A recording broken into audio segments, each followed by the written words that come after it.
Week 7 of the NFL season is in the books, and like the sand through the hourglass, we have waivers. So let's dive in. Again, the rostership percentage that we're going to look at is 50% rostered in sleeper leagues. We're targeting those deeper ads to help fill out your benches.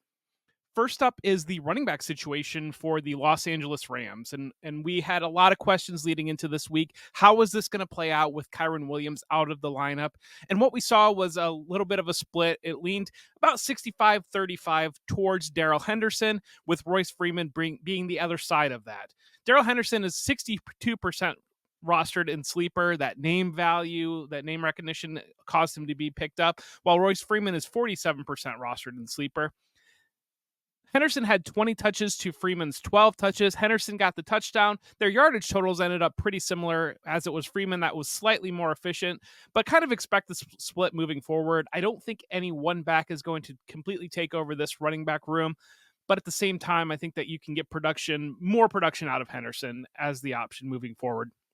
The most disappointing piece of this, what for dynasty leagues, was Zach Evans' lack of involvement. He's just not going to be on the radar right now for your redraft leagues. It seems like the Rams are comfortable looking at any other options that they can find relative to putting the rookie into the game right now. Looking at Seattle, that was a situation where we saw DK Metcalf out of the lineup, so that granted some clarity. And we got production out of Jackson Smith and Jigba, so while dynasty managers can breathe a sigh of relief that they're mid to early first round pick that they took is going to be productive, as Smith and Jigba scored a touchdown in this. The most interesting development was the involvement of Jake Bobo, wide receiver.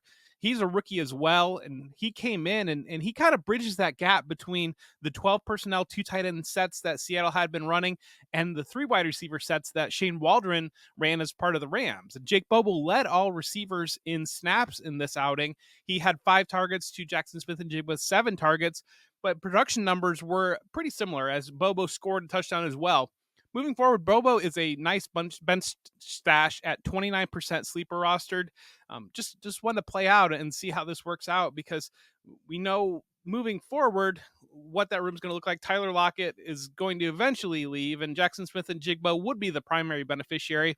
But if Bobo allows them to move from 2 tight end sets and playing those 3 receiver sets, he could see involvement similar to some of the most productive slot receivers and that we've seen in some of these Rams offenses in the past. Pierre Strong from Cleveland is another option at 45% sleeper rostered.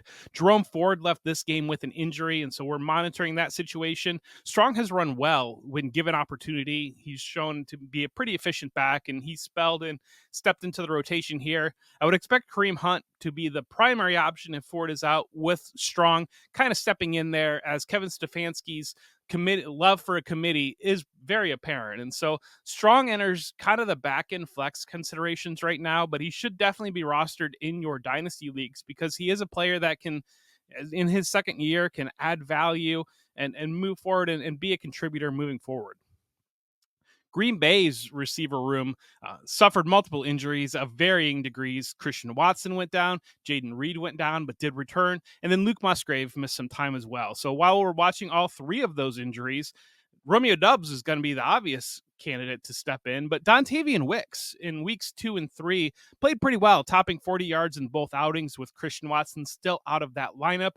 He's 38% rostered in sleeper leagues, so make sure to check him out, because he can be another beneficiary if Reed, if Watson, if Luke Musgrave are forced to miss time and the Packers are looking for receiving options down the line. So Dontayvion Wicks at 38% rostered.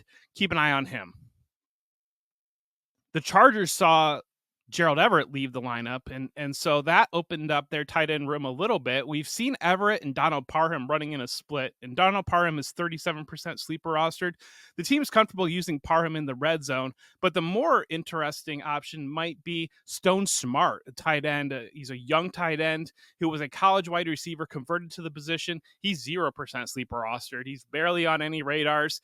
He brings the athleticism to the position similar to what Everett offers, and it seems like the Chargers are comfortable moving forward with him and Donald Parham in a split if Everett is forced to miss time, as we saw Everett and Parham working in a split. So it doesn't seem like Parham would be the sole beneficiary of this tight end situation, and kind of keeping that split makes it difficult to play either of them right now, but put Stone Smartt on your radars and maybe on your deepest benches, add him as a potential option because he does have that ability to grow into a larger role. And we've seen how valuable the attachment to Justin Herbert can be for fantasy purposes.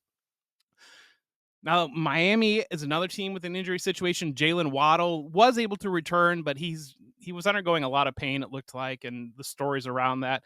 So he was able to come back in the game. But while he was out of the game, Cedric Wilson was the primary beneficiary. And Cedric Wilson is 7% sleeper rostered.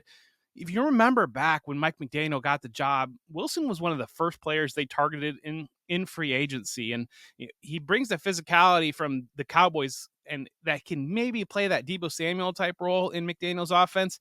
In this outing, they looked like they were searching for options for involvement in the run game, but Wilson also contributed in the passing game, making 2 good plays on balls downfield, and then saw involvement in a trick play as well that wasn't able to convert. But again, that being able to be used in those different situations, if Jalen Waddle is forced to miss time, we've seen enough value out of this Miami offense to monitor these deeper end situations and players that could step in. And so it does seem like if Waddle misses time, Cedric Wilson might be that primary beneficiary.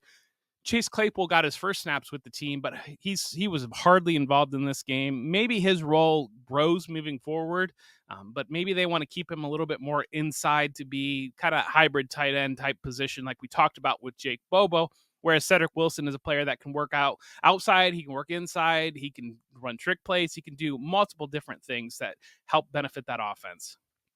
Lastly is Tyler Scott out of Chicago at 44% sleeper rostered. He's emerged and solidified as the third wide receiver role with the Bears. And in this outing, the Bears ran a very controlled offense as they were ahead for most of the game. But Scott did see some involvement in the run game. He equaled Darnell Mooney in snap share and an opportunity. And so this is one where Mooney is a pending free agent coming up through this year. And depending on what the Bears decide to do with this season, I mean, we have about a week before the NFL trade deadline. Maybe Mooney is a piece that gets moved, or maybe he doesn't get extended. But Scott is a player that needs to be added. He can contribute in the run game as a former high school running back. He can win vertically. He's got speed to stretch the field. He's really a very interesting complementary piece to an offense that is flowing through DJ Moore with the ability to grow into more. Thank you so much for joining me today. Make sure to like and subscribe. All of Football Guy's great content. Special shout out to Dave Kluge and Alfredo Brown. They were on the Darrell Henderson train and they absolutely nailed it. Make sure to check out their show, the Football Guys Fantasy Football Show. But again, thank you and good luck this week.